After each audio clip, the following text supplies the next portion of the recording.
Okay, so we are officially recording. Sometimes I'm going to talk to y'all. Sometimes you're going to talk to the camera for people who are watching the replay. So if it ever feels awkward, that's why.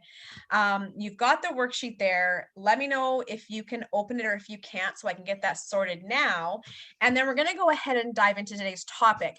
Now, if you've been on my workshops before, you'll know I don't generally do slides. I like to keep it really conversational so we can all be kind of learning and I like to provide sort of a container and an outline and then let the magic happen within this versus being in a rigid kind of format. Now, there are a lot of new faces here. I know there's a lot of new faces that are signed up to get the replay. So I will do a quick introduction of who I am. Obviously, Lindsay Johnson, the Radical Connector. If we haven't yet had the chance to talk one-on-one or engage at all together, what I do is I work with new entrepreneurs who are at that place of, I either have this idea or I have this business started and I feel like I'm working my butt off, but like nothing is happening, at least not as easily or quickly as I think it should be. And so I really help entrepreneurs understand their market and their place in the market, and then how to attract in the right kind of customer and have a really feel good sales process for making money. And that's what I do. The official term is business development strategist.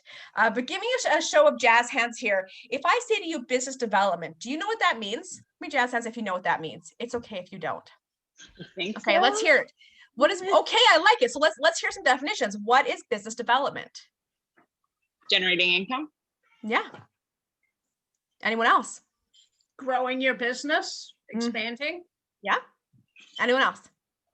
Creating new revenue streams. Yeah.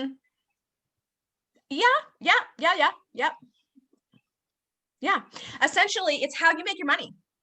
So creating a new revenue stream is how you make your money, right? Strategies for getting customers is how you make your money. It is the activity and the strategy behind what brings new customers in the front door, virtually or in real life.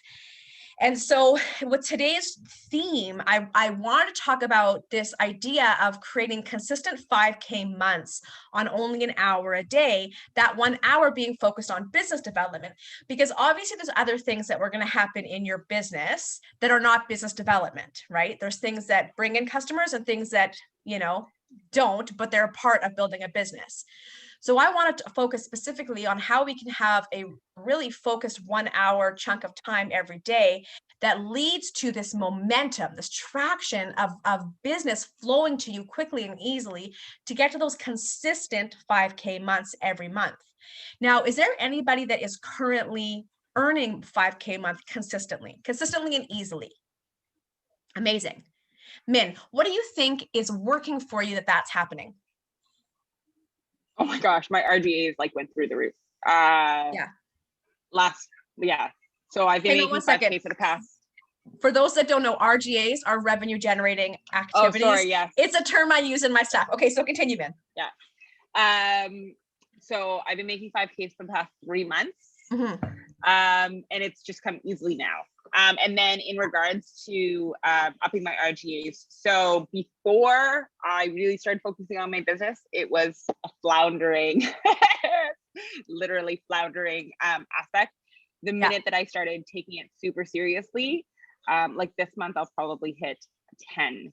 And that's literally scouring the internet for work. And mostly because you just need to know where your clients are at, and then having conversations with them that make it feel easy and flexible for them. Love it. But the biggest lesson that I learned was really putting in the work and then finding time to respond to everything. And then the other thing too is that because my business, there's so many competitors, I feel like I try to set myself apart from as many of them as possible. And for me, it's all about timing. So time kills all deals. So I take. Did you say time kills all deals? I take that mantra is huge. So if a potential client messages me today, for instance, during this call, I will send them a quick message back being like, I am online. I'll get back to you in 20 minutes. If I can't get back to them right away. And then I always follow up with my Calendly link if they want to have a deeper discussion and they're ready. I love that. I love that. Is anybody else here? I love that. I should have taken notes. There's so many things that you said right there that make me want to deviate from my own notes and dive into what you talked about. So with this concept of time kills all deals, that can be a double-edged sword. First of all, does everyone understand that concept of time Yes. killing all deals? Not quite. Basically what I hear when Min says that is that don't sleep on inquiries into working with you. Mhm. Right? Yeah. But that can be a double-edged sword because sometimes we can put pressure on ourselves to be available 24/7 all the time, and that can lead to burnout. Anyone Mhm. relate to that? Yes. Yeah. Yes. But that's why, Min, I love this thing. And this is something that I've been working on myself as well, is saying received, going to get right back to you in the middle of something, at least sending some sort of acknowledgement, right? I read a quote today that said 30 to 40% of all conversions happen between the time that somebody books a call and the call with you happens. Mhm. And what are you doing with that time in between? And guess who's Yep. working on something to bring for some content for y'all to give you some ideas of what to do in between, but there is this lag time between when someone becomes aware of us existing and then having that personal interaction with them, right? And so there is magic in supporting that and automating that, right? So that you're scooping up people that are interested without you feeling burnout, pressure to the point of burnout to be everywhere all the time for all people. That's kind of all I'm going to say on that right now, but it's something to keep in mind. So the other thing Min talked about, which was knowing who your people are and where they're hanging out and going to where they are. And we're going to talk a lot about that today, because when I talk about business development or RGAs, it is really, if you want to work less, it is about very, very intimately knowing who your PPC is, your perfect potential customer, where they are, and how to best engage with them, so that you're not spending oodles of time and energy and sometimes even money going to the wrong places and talking to the wrong people. Is anybody here? Let's get some jazz hands. Do you ever feel like you're in all the wrong places, talking to all the wrong people? Yeah. Yeah. Okay. All right. Who here feels like they've really sort of mastered talking to the right people in the right places? Let's get some jazz hands. Okay, well, hang on. We've got half the screen who haven't given me jazz hands on either one. So tell me where, like, I would love to hear who here feels like they know where to find their PPC, their perfect potential customer online. Who here knows? Min, Victoria. Okay, so Mary and Nuria, what about you two? Do you feel like you know where your PPC is hanging out online? No. Mary, what about you? I think they're mostly on Facebook because I'm targeting my age bracket. But I'm seeing maybe a shift even in my age bracket to IG, and I'm not on that platform yet. Okay. And Facebook is a universe. So do you know where on Facebook they're hanging out? Well, I mean, okay. Women's business groups, but it's murky for me in a way, because there's a ton of wellness coaches out there, but I'm trying to do the play thing, which is I have to sort of sell the idea of play, and I'm not sure where to do that. Hey, let's actually talk about that for a second, because do you know the difference between convincing, and this is for the whole room, do you know the difference between convincing and attracting? Well, I would guess attracting is the way to properly sell, because you're establishing the benefits of what you're offering over trying to argue your way into selling. Yeah. Francine, were you going to add on to that? Well, similar. Yeah. Attracting is someone really wants you. Yeah. Right. Like you don't have to do much except be who you are and show them the benefits. And they're like, yeah, I want that. Whereas convincing is just, you're arm twisting. It's salesy. Yes. Yes. Cause to me, that's exactly how I would describe it. Cause to Mary, you said that attracting is a better way to sell. And actually when we attract, we take selling out of it. You know, I like to teach people how to sell without selling, right? And that is by attracting and then having a world, having a content world or programs or offerings or whatever that is, creating the world where because you're attracting people who want what you've got, your only job is to attract them and then tell them you exist by showing the magic of what you are and having them say, I want to know more. I want more. Gimme, gimme, gimme. Right? We're just removing sales altogether. That doesn't mean that we don't at some point ask a question. Would you like to hear more about working with me? Would you like to know about becoming a member? You know what I mean? We still ask those questions, but by the time we're asking that question, they're like a yes or a no. And if it's a no, it's okay. And if it's a yes, it's a no-brainer, right? We're never having to convince. Is anybody here when they started their business, first of all, didn't realize they were going to have to sell? Let's get jazz hands. When you started your business, did it completely escape your logic that you would have to sell? Just Min? You all knew I'm going to have to sell. I can't be the only one. Most people don't. Most people like, they create their website, they create their course, or create their offerings, and then they're like, okay. Victoria, I knew I'd have to. Right, Victoria. So, and Victoria, by the way, you can definitely write in the chat, but you can also unmute. This is meant to be interactive here. So Victoria says that she knew that she needed to, but dreaded it. Al said the same thing. They knew they needed to, but they dreaded it. Nuria, what about you? Oh, Amy, I'm so sorry. Amy, go ahead. I knew I was going to need to sell because I have an entrepreneurial background. Yes. But like working for a small company, but I didn't realize how different it would be selling my service versus selling the product that we sell for the company. Like the product is so much easier than just being like, I'm amazing. You should totally come work with me. Yes. Right? Do you know why? Because my brain says it's more difficult. Number one. Yeah, I'm working on mindset stuff. But number two, it's like there's a tangible thing that you can put in front of people versus a feeling. Selling a feeling and selling an emotion is, for me, I'm still kind of bridging that gap. Yeah. Nuria, what about you? What are your thoughts? The same thing. Like I knew it, but there was a mindset piece that I was like, I don't know. I don't know what to attract or how to convince. So I was navigating in both. So either one wasn't working. Yeah.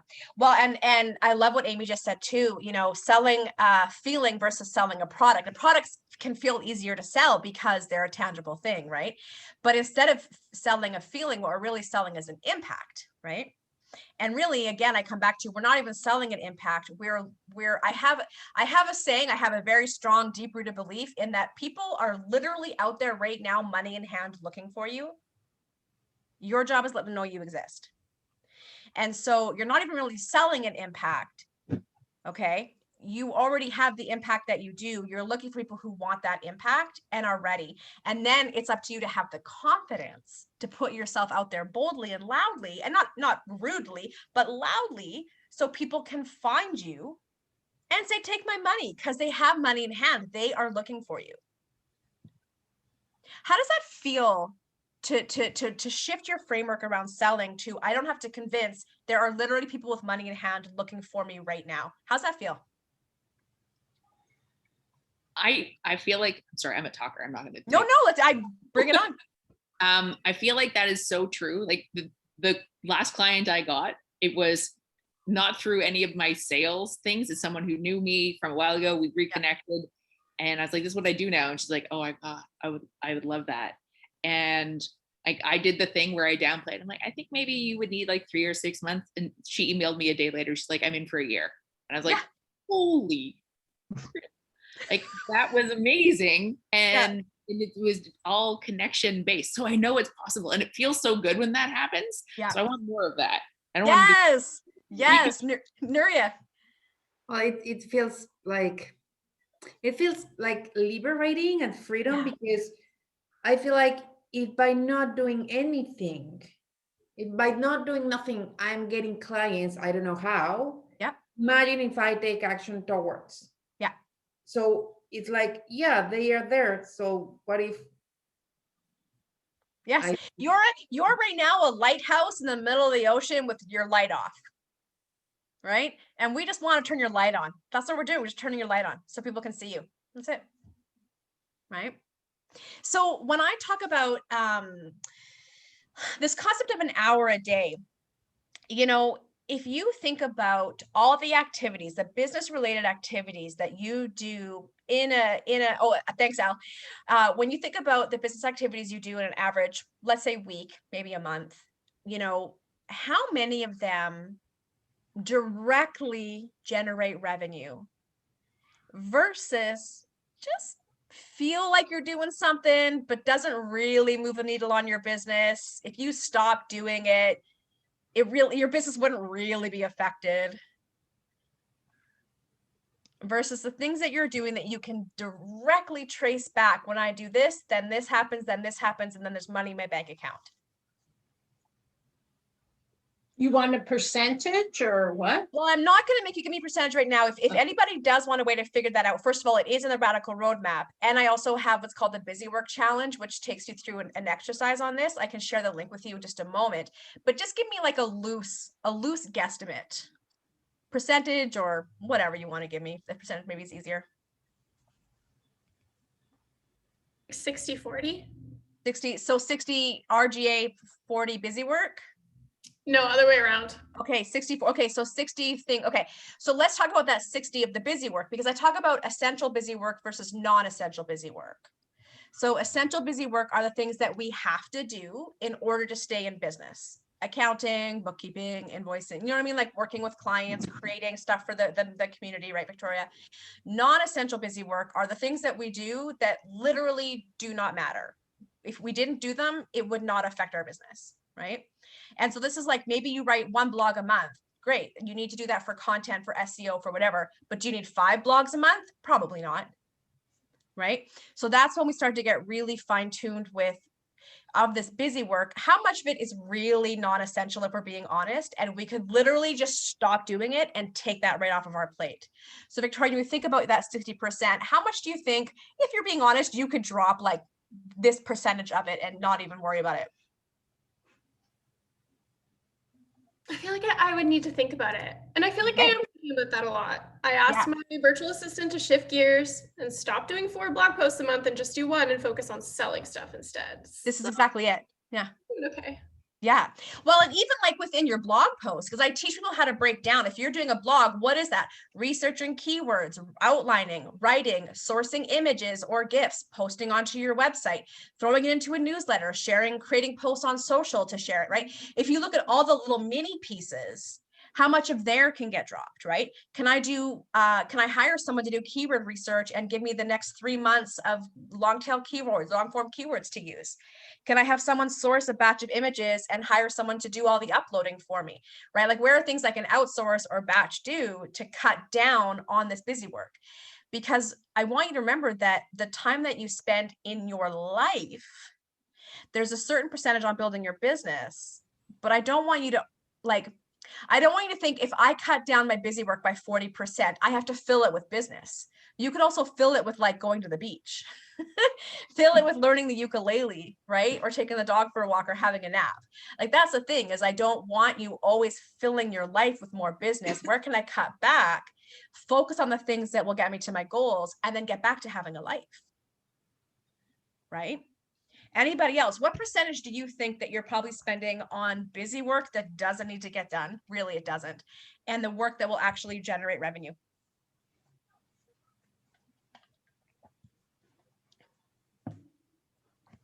Nuria, you look stressed. Yeah. Well, I don't know. What if you have steady revenue streams? Yeah. That are not related at all with your business, but they are like good revenue streams. Yeah. Let's say 2, but one of them, it's a pain in the butt. Yeah. It's so much time consuming. Yeah. Even though it's a revenue stream, it's a steady revenue stream, it's not worth it, the effort, because I'm taking time from my core business or the business that I want to build up. Yeah. So I'm exactly on that spot of, should I say to that revenue stream, thank you for your contribution and jump? Or because that impacts my percentage. Okay, so when I talk about the percentage of your business related activities that are being done to build the business that you want, that wouldn't count as part of it. That would count outside of it, right? Right? Like, so like let's say that you want to, you've created a new popsicle stand, okay? And you want to build that as your business. But you have a dog walking business that's still making money, okay? Whatever you do there to generate revenue, that's a separate thing entirely, because what we're talking about is this, right? So I'm gonna, this question is in two answers. So first of all, when I ask you to look at the percentage of time you spend on this business that you're building, what percentage of that time is spent on revenue generating activities? That's what you want to know. Popsicle stand. Regard to the dog walking as a revenue stream, before you cut it off, the question you have to ask is this revenue stream supporting my life, my mortgage, my groceries? Is this revenue stream supporting expenses for this business? And is this business able to make that up yet?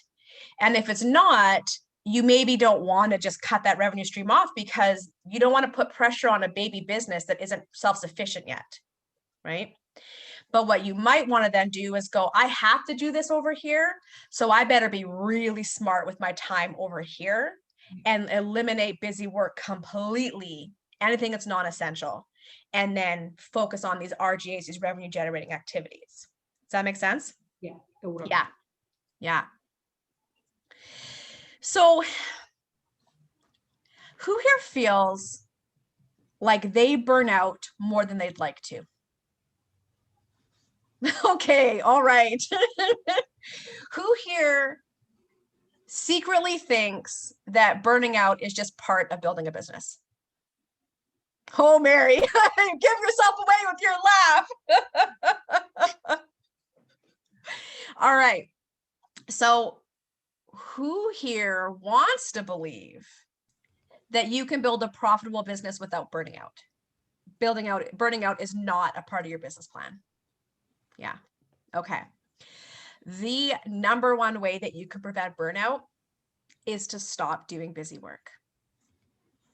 And that's hard, because especially if we're a new business that's not generating a lot of revenue yet, it feels very scary to not do. Well, Amy, what are you doing? I see pointing. It feels very scary to not do busy work when the business isn't making a lot of money yet, because it feels like if we don't do this, we're not giving enough time and energy to our business, and our business will crumble. Do you agree? Amy, let's hear it. I know you're dying over there. Let's hear it. So this is exactly the spot that I'm in right now, is that I've had just enough success to be like, okay, this is going to work, and not enough to be sustainable. Yeah. And the things that I know that I can do that make me feel productive is the busy work, right? I can get stuff done. And the RGAs right now just feel like I'm spinning my wheels. Like I'm just spinning and spinning. I'm in like 20 different Facebook groups to try and find it if I'm talking to right people. And I feel like I've exhausted those. Like I keep mining for gold and coming up with like fool's gold kind of things. That's kind of the spot right now, is that there is, I'm still kind of stuck in that productivity porn kind of place. It's just like, I'm being productive. So that feels good, where the other stuff is so much heavier work, and it's more like outside of my comfort zone. Okay. So I think that's kind of the space. I love that. I love that. Because Amy, we're literally like in 2 seconds going to dive into strategies, because that's what it sounds like. You're doing the right activities, but you haven't tapped into the right audience yet. Yeah. Right. And we're going to do that right now. Before that, I want you all to write down on your notebooks that I promise to audit my current business activities and to eliminate 90% of the busy work that does not matter, even if it's scary. Even if it triggers self-talk like, I'm lazy, I don't work hard enough. If I don't work hard, I don't deserve to be successful. But I was raised in a capitalistic society that prioritized productivity over a balanced, happy lifestyle. That's a conversation for another day. So we need to start checking those Francine, we need to start checking those self-tapes and those beliefs and eliminating them. And trust me, it's going to feel very scary to stop doing 90% of your work. But if it doesn't matter, go have a life. It's the summer. Go in, well, I mean, it's a pandemic, but still have a life as much as you can. Okay. Set up the trust with yourself right now that you don't have to work as hard as you think you do. Okay.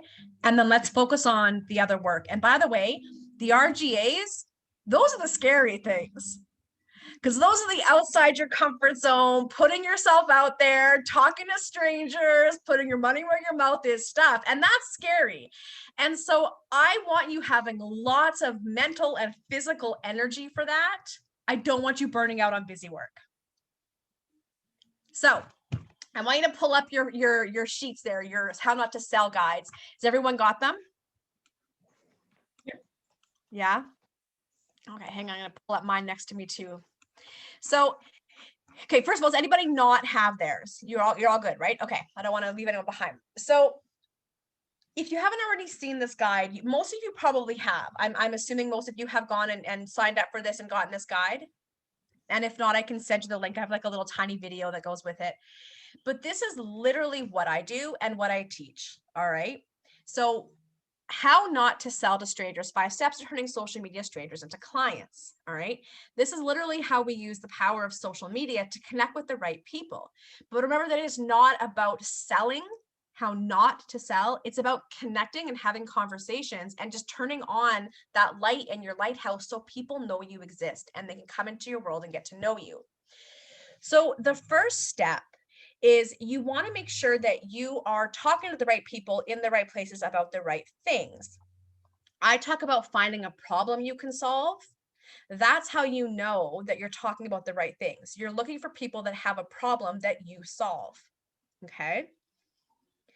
So if we look at that first box, and you can edit these on your computer or just write them down, but this first box, it says my perfect potential client or customer. Oh, there's a spelling error. Don't judge me. My perfect potential client or customer is. So this is like another way of saying your niche, right? Who's your perfect customer? Let's hear, I'd like to hear a couple so I can make sure that you're on the right track. Mine would be young families in need of insurance. Another one are older women who are transitioning into a new phase of their life. Okay, so how do you know young couples in need of insurance? How would you know they need insurance? Well, they have children. Or doesn't even have to be couples. It could be single parents. They have children, so they need income replacement. Okay. Hang on one second, Francine. I'm going to just take that and run with it. Okay. So rather than saying parents, rather than saying, sorry, what you said young couples in need of insurance, you might say new parents is maybe a better way of putting that. My perfect potential customer is new parents. Okay. Or parents with young children. Yeah. Okay. Because now we're getting, because you don't, when you walk into a room, you don't know who needs insurance, but you can definitely recognize the ones with kids, right? Because they got their kids there. Right? So perfect potential customer, new parents, parents with young kids. Who else?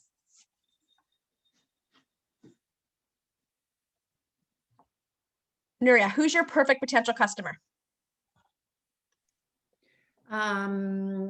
Mainly female who are like dealing with anxiety, depression, career transition, or moving to a new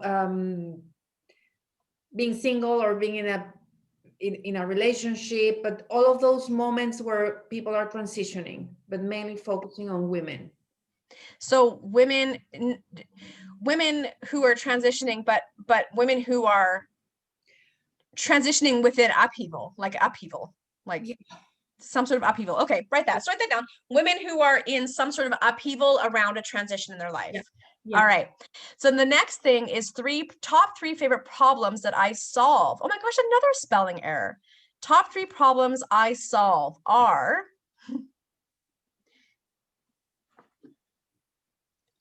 so what are problems that you solve? Victoria, what are problems you solve? I came up with two. So I've got helping clients to create unique content and helping them engage with their audience. So I love this. See where it says on the how not to sell to strangers, it says, note, don't make the common mistake of focusing on your solutions. I help is a solution. You need to understand your PPC's problems, not your solution. There's a subtle yet important difference. So that's your solution, but what are their problems?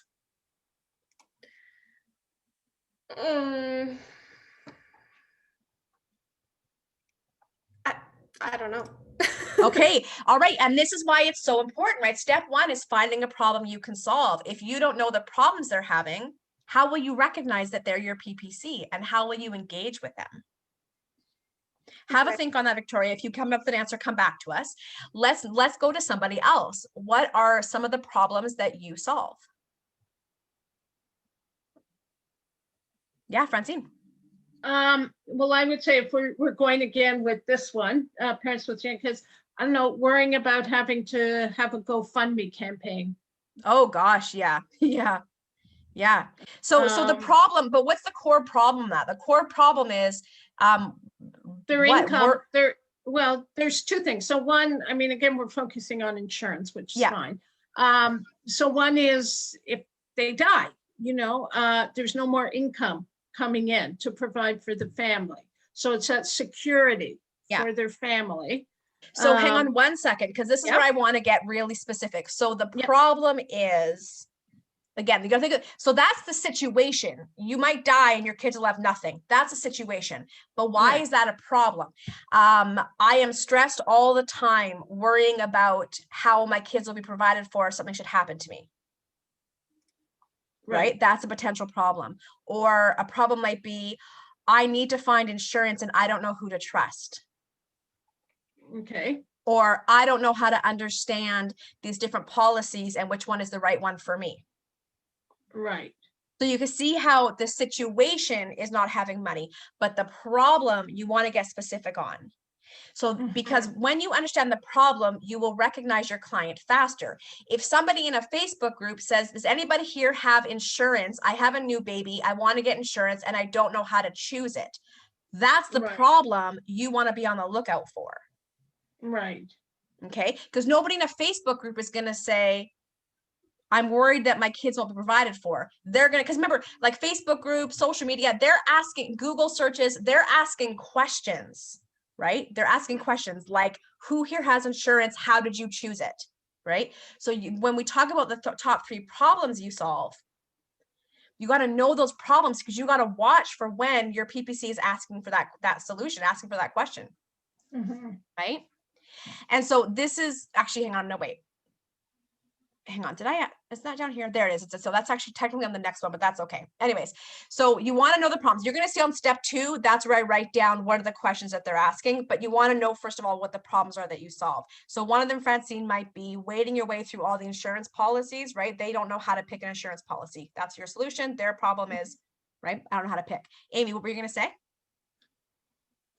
I just had a question. I've been madly writing and then rewriting. So in like problems that I solve, it's not necessarily what I've got here is breaking down big dreams into smaller tangible actions, which I think is kind of an outcome, right? But that's a solution. That's a solution, right? So the problem is overwhelmed with like, how do I achieve my goals? Overwhelmed and trying to figure that out, right? That's more of the problem. Yeah, but it might even be before that. The problem might be, I hate my life. You're a woman who hates your life and wants something better. Okay. Do you know what I mean? Because somebody might not be like, I'm overwhelmed with how to choose it. They might be like, oh my God, I'm so unhappy. There's got to be more to life than this, right? Okay. Yeah. So you could write both. The one that you said, the overwhelm, and also one of the problems you solve is women who are deeply unsatisfied with their lives. Another one is women who are terrified to make a change. Yeah. Right? Victoria. Okay. So this is what my PPCs would say. My content doesn't look great. Yep. I'm not standing out from my competitors. Yeah. my content isn't engaging my potential clients. Yeah. Yeah. And then again, another problem might be, I love all these people's illustrations. How do I get the same thing? They want to have, the problem is they want to have personalized, customized, branded illustrations. And they don't know how to get that. Or depending on your price point, or it could be like you think it's expensive and it's actually not, because you know, it's an affordable thing. I don't know what your price point is at, but like if somebody who was like, had a really entry level price point, that might be a problem, is they think they can't afford it, right? I don't know if that's right for you, but that's an example, okay? So once we understand who your PPC is and the problems that you solve for them, not your solutions, their problems, you got to now think about the 3 best places to find them on social media. So Facebook isn't enough. Where on Facebook, right? Instagram isn't enough. What kind of accounts or which kind of hashtags should you be looking for, right? So Nuria, go ahead. You're on mute. Okay, you're thinking. All right. So Min, where is one place that you could be finding your PPC on social media? So I use Facebook a lot. I didn't before, now I use it religiously. And it is everywhere where I know female entrepreneurs will be. Yeah, there you go. So the Academy, I'm in the Academy group. There's a group called Women Entrepreneurs and Virtual Assistants. Yep. There is a mommy group that I'm a part of, who are all mommypreneurs. Yeah. Where I get most of my work from. Well, for sure, because they're all busy as heck. Yeah. So, and my whole pitch to them is that, like, you want to be able to spend more time with your family. Let's automate your system. Yeah. That's actually good. Man, that's good. I'm gonna hit pause. Biggest. Yeah, because that's just it, right? Again, it's about knowing where they are, and it doesn't always have to be a literal translation. Like for some people, it's really obvious what groups you got to go into, because that's where your PPC is hanging out. But sometimes your PPC is everywhere, right? And so you want to think about, where are they hanging out, where they are most likely asking questions about what I do. Not literal questions. I need someone to sell me insurance, but where they're asking questions like, hey, how did you choose the best insurance for you? How do I make sure my kids are protected, right? So the first step in this really is understanding your PPC, the problem you solve, and where they're hanging out, so that you can go in and start engaging with people who are expressing this problem that they're having, right? And this is step 2, engaging and offer your solution, right? So when we're engaging, we are not selling. When somebody says, I'm looking to make a change, does anybody have any great books they recommend? This isn't where you come in and say, oh, I'm a coach, I help women go through this, let's have a conversation. No, because that's not what they said. They said, does anybody have any great book recommendations? This is why we engage first, right? I have a philosophy on make friends first, right? Customers later. Customers because they choose to be a customer. Let's make a friend first, all right? So the answer is, yes, I have a book that changed my life. Here's the link. Okay. But then, have you all heard, anyone watched my YouTube video on active engagement versus passive engagement? So passive engagement is when you say, yes, here's a book link, it changed my life. Active engagement, it goes, yes, here's a book link, it changed my life. What book have you read recently that's really shaken things up for you? Or what's been going on recently for you that's made you want to shake things up? It's asking a question to get them to engage with you, right? Because then when you ask a question and they answer back, and then you answer back, and then they answer back, that leads us into step 3.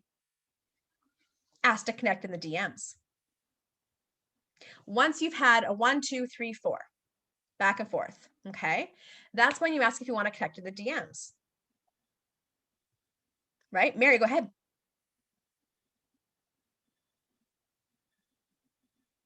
You gotta unmute. My question is that I'm trying to get women who don't recognize themselves in the mirror anymore. Yeah. And so I have found that the groups they tend to hang out on are fitness or mindfulness groups. Yeah. Then they have a strict policy of not engaging that way, right? You're not supposed to sell yourself. It's all. Yeah. So how do you navigate that space? By what I just told you. Oh, okay. Because do you notice that I didn't say, I literally said, do not sell. Right. Right. Do not sell. Hang on one second, Al. If they ask, and this is where I want you, so I didn't prompt you to do this, but right here where it says, what are common questions your PPC is asking on social media? I want you to give some thought to write those down, write some questions down. And I want you to answer their question. If you see on the form there, it says, don't do this. And this is where I say, share a link to your blog or your YouTube video, do this. Distill the relevant points that will help them most. So if someone said to me, how do I get people to engage with me more on social media? I don't say, I have a YouTube video, here you go. I say, these are my 3 top tips for engaging people. Which one makes the most sense for you? And they come back and they say, thank you so much, this is so helpful. I think I'm going to try this. And then I might say, have you done this, or this? And they'll come back and they'll say something else. I say, I have a link for a YouTube video that might be helpful. Do you want me to DM it to you? Right? So I'm not selling, I'm answering their question. I'm giving them genuine answers and support. And then if I get back and forth going enough and we've got enough of an engagement, then I'll say, do you want me to DM you the link? And then in the DMs, I have more conversation. Tell me about your business. You know, this, that, and the other. Do you want to come join my Facebook community? Right? Oh, why don't we hop on a call? I'll talk you through your lead magnet. Maybe your issue is your lead magnet isn't working. Right? But that's all a process of discovery that happens by having back and forth. At no point am I ever selling. At no point do I want you promoting yourself or selling anything.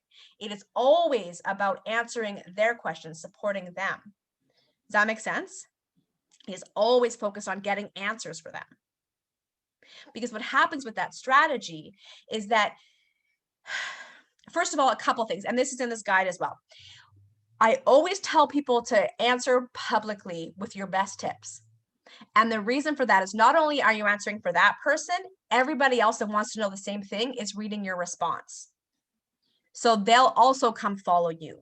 They'll also engage with you. They'll also download your stuff. They'll also come book a call with you, right? The other thing is that you are, first of all, if you're a new business, this is considered market research because you're understanding the problems that your PPC is having, how they express them, how you can help them. You're understanding, you're getting to know your market this way. It's also allowing you to establish yourself as somebody who knows what they're talking about. So you're also building that good reputation up and somebody who's really helpful. Right? But the minute you try to sell something or share a personal link of yours, you're probably breaking rules. And also you're breaking the rapport that you're building with somebody. You always want to keep it focused on helping them find that solution. But through the nature of that, if there's a good connection there, they will come into your world. This is you're just turning on the light. They will come into your world, right? They will engage with your content and you guys will take that next step together. Right? Al, what were you going to say? What you just said. That's what I figured. I saw you nodding. Well, so a while ago, was it Mary who asked the question? Mary, a while ago, I asked the same question in a workshop like this and got a very different answer. Basic, and it's true. And that's what I've been doing. But I also noticed that when people drop links to stuff, it really puts me off, which is also what you said, because even if what they're doing might be amazing, it also puts me off. But I'm going to tie this question though back to the theme at the beginning, which is busy work. So what just to give, so that you have, everybody has an example. What I've done is I've created a Sunday get together for people, which is free. And I host this regular Sunday thing. And so it's for people who need community. And so I'm on several Facebook groups where people are looking for community. And so I'll drop in the comments, never a post, I'll drop in the comments, hey, listen, I run this Sunday thing. Lots of people, we get together. It's pretty cool. If you want, and I never put the link in. I say, if you want to know information, if you want to know about it, DM me. And so I built my community, my small but mighty community this way. However, what I'm going to say to you is I could spend, my question for you, Lindsay, is going back to like busy work or whatever, I could spend 6 hours a day doing this. And I definitely spend 2 hours a day doing this. Yeah. And this is not a very effective way. Like, you know, I would say, yeah, I couldn't give you a conversion rate, right? But I don't, even though I think I agree with everything you say. I'm not disagreeing with what you say. Yeah. But as a method for, it seems like a crazy, yeah. It's, you know what I'm saying? I'm not. No, I don't. What are you saying? I could spend hours on Facebook, and I do. I give tons of advice to people. I help people come out to their parents. I help people navigate difficult relationships. Because are you charging for that? No, but I'm there. No, but you're saying give your best tips. Those are my tips. That's what I do. I help you navigate this terrain. So I'm showing up. It sounds like, do you mind if I interrupt you? No, go ahead. It sounds like you're giving, but then you're not knowing where the cutoff is to then move them into would you like to book a consultation? No, but it's not a back and forth. I make a comment on a post and I never hear from the person. They might like it or they'll say, thanks, that helped. Are you doing active engagement where you're asking questions back? No. Okay, try that. Because what you're trying to do is you're trying to get engagement. You're trying to get back and forth engagement. Okay, that's a good idea. I can see the merit of that, but I'm still saying so when you talk about like the way you spend time, my thing is I'll go on social media in the morning, like first thing, which is just I know I'm old. I know, don't do that. And I do it and like 2 hours are gone. And it's not productive. Like I've seen, you know, I check with Insta and I do all the things like following, liking, blah, blah, blah. So it's a real time suck. It's very difficult, I think, to. So let's talk about that. So I'm going to answer that question and then I'm going to wrap us up for those that have to go. And then for those that want to stick around, we can go a little bit over. So when I say an hour a day, and I usually recommend people break this up into 30-minute chunks in the day, in the morning to get those initial outreaches and then come back in the afternoon to see who engaged with you and finish up those conversations, right? And then the next day you might spend one of those 30 minutes going into DMs with people, right? And so what I don't want you doing is spending the entire day online. I want it to be very targeted, focused 30-minute chunks where sometimes you're on Facebook commenting, sometimes you're in DMs, sometimes you're on a phone call with somebody or you're on a Zoom, okay? So if you are finding that you're doing it a lot and it's not really paying off, could be a couple of things. It could be that while you are being helpful and supportive, these are people who, like, it's hard because you're not doing the double engagement. You're not asking engaging questions, so you're not getting engagement back. I almost want you to do that, and I want to see how that changes things, because the purpose of this is to get engagement and to get into the DMs and then to get onto a Zoom call with them, whether it's for networking or to solve a problem or to talk about what you do, right? There's this flow in these 5 steps. There's a flow to it, right? So you're not getting past step 2 into the final 3 steps because you're not getting back and forth engagement. So I want you to spend a couple of weeks asking questions and getting active engagement and see if you can progress through all 5 steps. And then let's talk about it, right? Because if you look at your sheet there, and I'm going to quickly just share mine just so I know that we're all on the same page here. So, come on, baby. Is it sharing? All right, can you see the sheet? Not yet. There we are. Yeah. Okay, amazing. So step 1, find a problem. This is where you outline your PPC, the problem, and where to find them. Step 2 is to now engage and offer your solution, right? Here's your do's and don'ts. What are the common questions that they're asking so you recognize them and engage with them? This also will help you not engage with people who are not your PPC, right? Like, for example, if somebody asks a question about, I have a lead magnet, but nobody seems to be signing up, I can engage with that. If someone's asking a question, who here knows a really cheap business coach? I'm not going to engage with that one because that's not going to be my PPC. Someone that's looking for a quick fix and they're shopping by cheap. You know, I already know I'm going to be too much for them, right? So you want to know these so that you're talking to the right people and not spending energy and time answering people who are not going to be your PPC. Now, don't get me wrong. You can, if you feel compelled to help support, absolutely share a link, share a resource, tag somebody. Right? Don't be cold-blooded. Oh my gosh, does anyone know this from TikTok? Don't be cold-blooded. No, just me. But I want you, when you're thinking about only an hour a day, I don't want to work all day and burn out, right? Who are the people that I know who are calling for me? All right. Then step 3, once you've got this back and forth engagement, step 3 is to get into the DMs and continue to have a conversation, right? Build rapport, find common ground, share a piece of you that's relatable and personable, right? Share a resource other than your own that you love. Share one of your resources, right? Like share a laugh. This is where you want to build rapport, right? And then from here, this is where you want to suggest a call if you're really clicking, if you see a potential to just, whether it's a potential to work together, whether it's potential to network and get to know each other, or you just straight up really like this person and you want to hang out with them, right?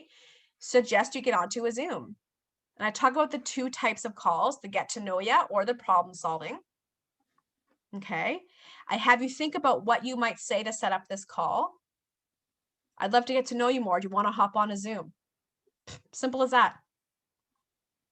Do you want to hop on a Zoom and you can show me your lead magnet page, your opt-in page, and I'll help you optimize it, right? Do you want to hop on a Zoom and we can talk through a couple of options that you can do right now to start making changes in your life so you start loving your life more? You want to hop on a Zoom and you can take me through your sales process so I can show you how to optimize and automate it so you're not spending so much time on your computer or more time with your kids, right? Just thinking about how you'll set that call up. And then step 5 is to do the call. And I have this, and I know the perfect sales free sales call, which somewhat works for dating. This is what we were talking about earlier this month. But then from there, once they're on the call with me, how do I then continue to serve them, but also see if they want to work together? And I have a perfect sales free sales call, and I actually have a YouTube video that I'll link it for you right away here, right? And that's it. Actually, I think it's even on here. Is it? Yeah, it is on here. Perfect. Here's where you can go watch the YouTube video, right? So these are the 5 steps. So Elle, I think for you, what's happening is you're not getting past step 2. And that's why it's not working. Yeah. So when you are thinking about this hour a day, I want it to be, and I would actually love, everyone, do you all use your phone for scheduling your calendar? What do you use to schedule your days?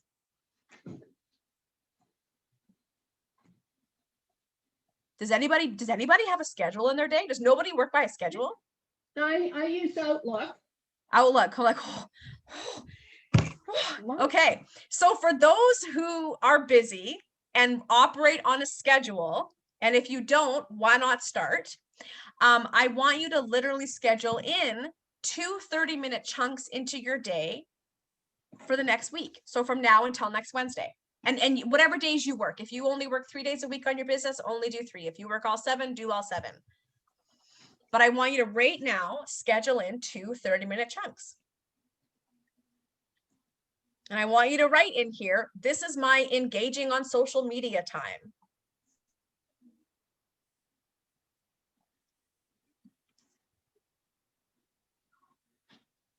Elle, I don't see you doing it. Are you doing it?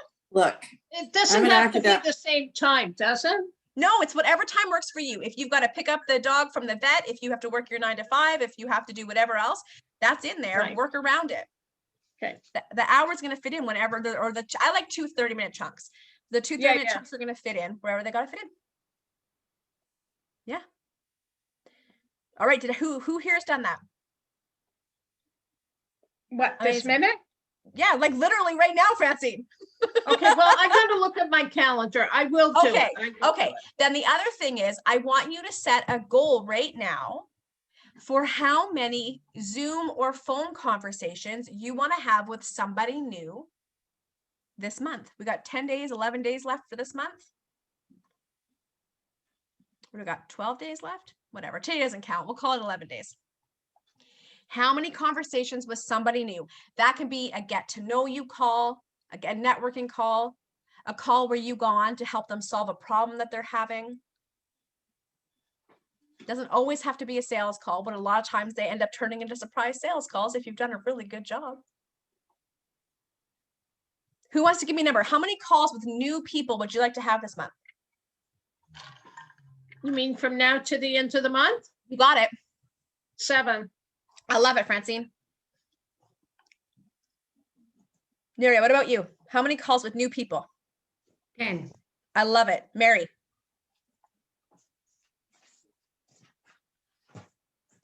I'm just reeling for the that's I'm not going to go. If I get 2, that'll be good. I love it. Listen, what did I say at the beginning of this segment? This is the scary work. Yeah. This is the scary work, which is why I want you having energy for this work, because this is the adrenaline roller coaster. When you're new in business, this is the adrenaline roller coaster. Starting conversations, having the calls, coming down, then doing it again, then coming down. It's exhausting in the beginning when you're getting comfortable with this kind of stuff. You're putting yourself out there, you're taking risks, you're creating content, you're starting conversations. Sometimes it blows up in your face. Sometimes somebody in a group says you're not allowed to do that, and then you feel really embarrassed. Okay. So this is the work that is scary, that is hard, that is outside your comfort zone, where you're going to trip a little bit and fumble your words and make mistakes. That's what it is. And so I love that you said 2. You gave yourself a goal that clearly was out of your comfort zone, but not so much that you're not going to do it, right? Because sometimes we set goals that are way too big, and then we psych ourselves out and we never even get started.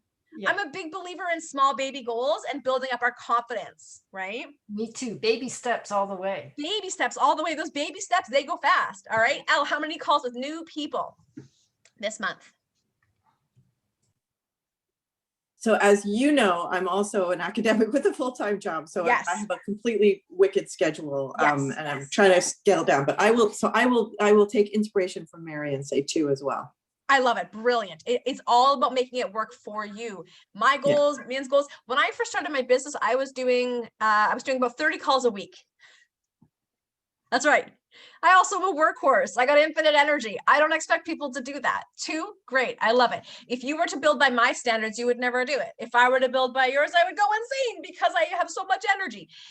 It is only about what works for you. That is literally in life the only thing that matters. Min, how many calls? So I'm halfway through, actually I'm more than halfway through my goals. My goal was to do 15 this month, and I'm sitting at 10. I love it. My fear now is I don't know how much more I can take on.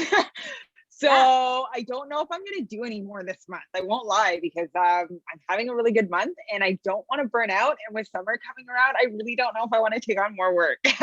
Honestly, that is a valid answer. One of the things you could do if you wanted is you could still have the calls and you could book them for September, or you could still do the calls and see if you can work out a group thing where maybe there's a bunch of them that come on for a couple hours one day and you show them all a bunch of things and then let them go, because you don't know what they need help with yet, right? No, that's true. So I am thinking about that concept. The other thing too is that I have some other ideas that I kind of want to execute within my business, and I want to really concentrate on the academy as well. So that's kind of, I'm going to take the next couple of weeks. I am going to change up my Calendly, which you will see on the video that I'll upload. Yeah. If you're in the academy. So when that happens, then I will, so I'll add more dates and change that up. And then I am kind of giving myself the rest of the month to decide what to do after Brilliant. that. And if it changes, great. And if it doesn't, then I'll leave it. I love it. Amazing. Well done. Way to be flexible in your own business. Victoria, how many calls with new people do you want to have this month? The last 11 days here. I'm going to say 1, because I'm still really hashing out the details of my new signature service, and I want to feel confident with it before going into that call. Well, the other thing too, Victoria, is this might be a really great time to talk to people who would be your PPC, even if you don't have anything to sell, to understand what they're looking for. Totally. It's like it would be like market research calls, except for I call it market research. And in the first 5 or maybe first 3 years of your business, honestly, everything you do is market research in the first 3 years of your business. So, okay, Francine, we'll see you soon. So it doesn't have to be official market research, but just like getting on the call with people is huge and understanding where they're at, what they need. And it's going to help you make better offers. For sure. Yeah. Thank you. You're welcome. All right. So as we wrap up, I want you to go back through again, go through that guide, really think about, I saw Nuria said you're going to go in and clean out some of the groups that you're in, the ones that don't apply. You need 1, 2, max 3. I mean, really, if you're in 1 or 2 groups that are very active, thanks, Victoria, that are very active and that are full of your PPC, that's all you need. That's all you need. And remember, and to Elle's point, this isn't the way you'll build your business forever. This is the way, let's get you to consistent 5K months and get you knowing your market and how best to position yourself. Then we take this information and guess what we do? We create passive revenue streams and automate this ish. So this is just the first couple of years, okay? This isn't how you'll build forever, because Elle's right. It is time consuming and it is energy consuming, right? All right, so you have your guide. You have your goals for you've scheduled in time. You have your goals for how many calls. How are y'all feeling? Fantastic. I love it. I love it. How are we going to help hold you or keep you accountable to your goals in a gentle way?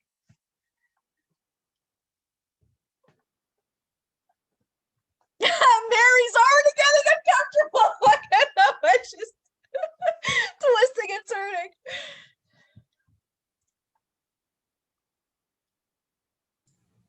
I mean, the fact is, look, I'll just say this. So I hated the whole idea of the sales call, and I did a few, as Lindsay knows. And I actually really like talking to them. So I'm just going to think about them as conversations with people that, like, your PPC is someone who you like there's some. So I'm just going to think, I'm not going to think about it as a sales call, which you would, I'm sure, yeah, you're nodding your head, right? I'm just going to think about it as, look, I'm curious. I actually really like these people. Some of these people are coming to my group. And what happened is I invited everybody in my group to sign up for a call with me. And of course, only a small number did. So I'm just going to reach out to the ones who didn't and say, hey, look, listen, have you got 10 minutes? I can just ask you a few questions, because people they say yes when you ask them. So that's what I'm going to do. I love it. Amazing. Amazing. All right. So here's what I want you to do. Here's a challenge for you. I want you to go into the Rad Connectors group. And I want you to say, Lindsay, thank you so much for that bomb ass workshop. As promised, here are the number of calls I'm committing to do. I'm committing to book, okay, this month. I'll be back to keep you posted. And then I'll just come check in with you. All right. All right. Who here is committing to do that post in the Rad Connectors group? Yes. Yes. I love it. All right, friends, you have it. Let's hang out. I think, does everyone here, so we're meeting for our next Radical Roadmap check-in is next Wednesday. Yeah, like in a week. Nuria, yeah, you're booked, right?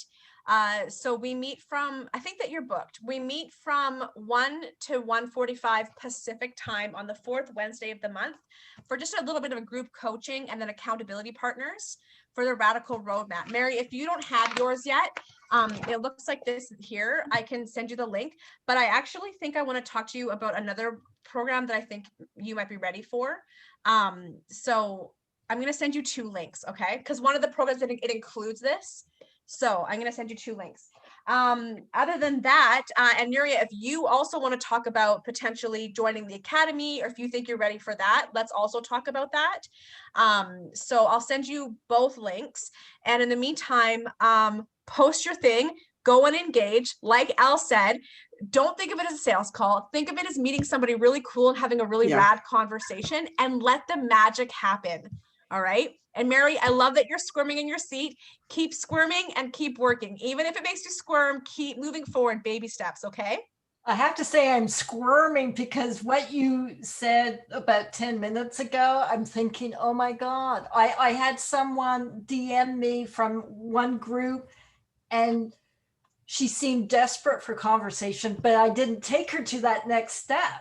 Yeah. And I just thought, oh my God, I keep giving and she's coming back wanting more, but I didn't You're level. not getting to that next step, that let's hop on a call. Yes. And then there is a, I'm going to send out an email to everybody because there is my perfect sales free sales call YouTube video. I talk about like how to set up that call and then how to do that call in a way that isn't selling. Yeah, because you don't It's have what to I sell used. in It's order really to good. sell. It's really good. And I'm totally new to this and I hate sales and it was great. So I I've been doing recommend it. sales for over 20 years. And so I have really perfected how to sell without selling because I don't want to ever Yeah. feel like I'm selling. I very much about co-creating the sales process. I have another video that's about that. My green light, red light system Yeah. in the sales process. I'll share both of those with y'all. I'll go get the links and email them out. Actually, you know what I'll do? I'll put them in the Rad Connectors group when this goes live. I'll put it on the replay page and I'll put it in the Rad Connectors. So I don't have to email all of you. It'll just be all in one place. Amazing. All right, my friends, we went a little bit over because we did our intros. Next time I'm going to either have to not do intros or I'm going to have to make it longer so I can do intros. Do you like doing intros? Yeah, they're kind of fun, right? Okay, next time I'm going to do an intros for the first 15 and then we'll go 15 over. Okay, And make you're gonna it. share this one, right? You're gonna What was share, that? You're gonna share this Replay? Yeah. Yes. Oh yeah. Once it's done going, my VA is going to go in and do all her magic. And then there'll be a link to a page where this lives along with all the resources we talked about today. Thank you. It's just like, You're so welcome. All right, everybody. Thank you for your vulnerability and your realness today. I will see you all soon. Thank you. Lindsay, let me ask you a Bye. quick question before you close. Is it for the group or should I turn off the recording? Yeah, you can turn it off. It's Okay. I Hang on one have in second. Hang on. Okay. Bye everyone that's watching the Huh? recording.